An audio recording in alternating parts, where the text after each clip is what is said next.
রাষ্ট্রপতি জনাব মোহাম্মদ শাহাবুদ্দিনকে তার মূল্যবান ভাষণ প্রদানের জন্য অনুরোধ জানাচ্ছি।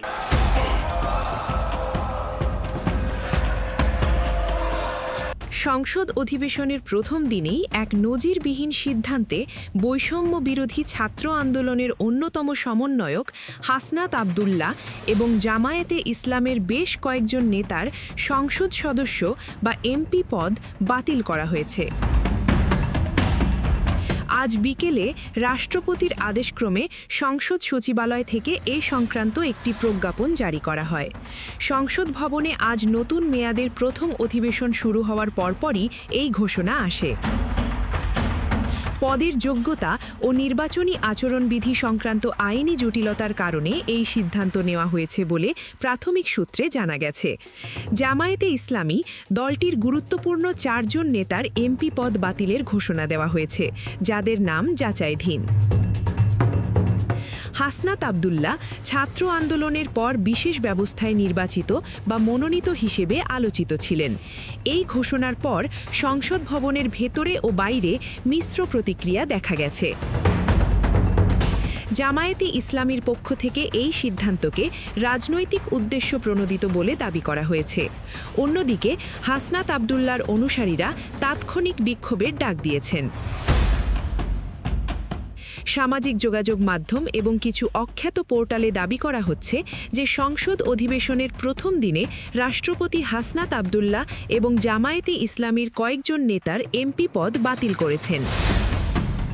বিষয়টি নিয়ে জনমনে বিভ্রান্তি তৈরি হলেও অনুসন্ধানে দেখা গেছে এই তথ্যটি সম্পূর্ণ ভিত্তিহীন এবং একটি গুজব।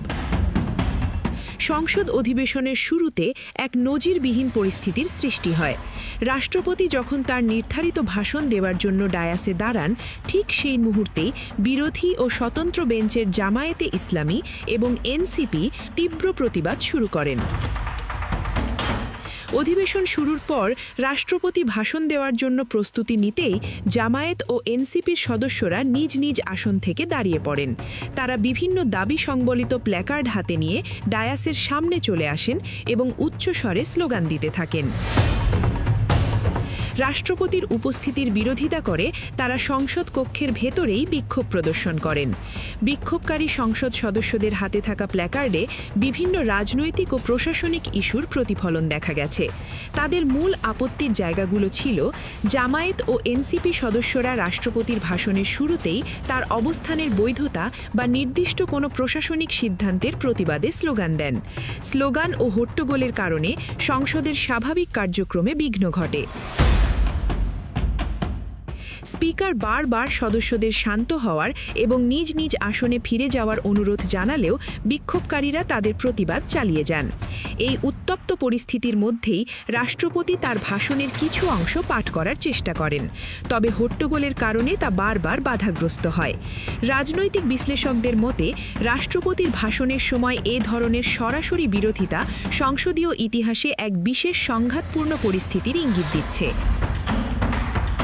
শেষ খবর পাওয়া পর্যন্ত বিরোধী সদস্যদের এই আচরণের প্রতিবাদ জানিয়েছেন সরকারি দলের সদস্যরা, যা নিয়ে সংসদে উত্তেজনা বিরাজ করছে।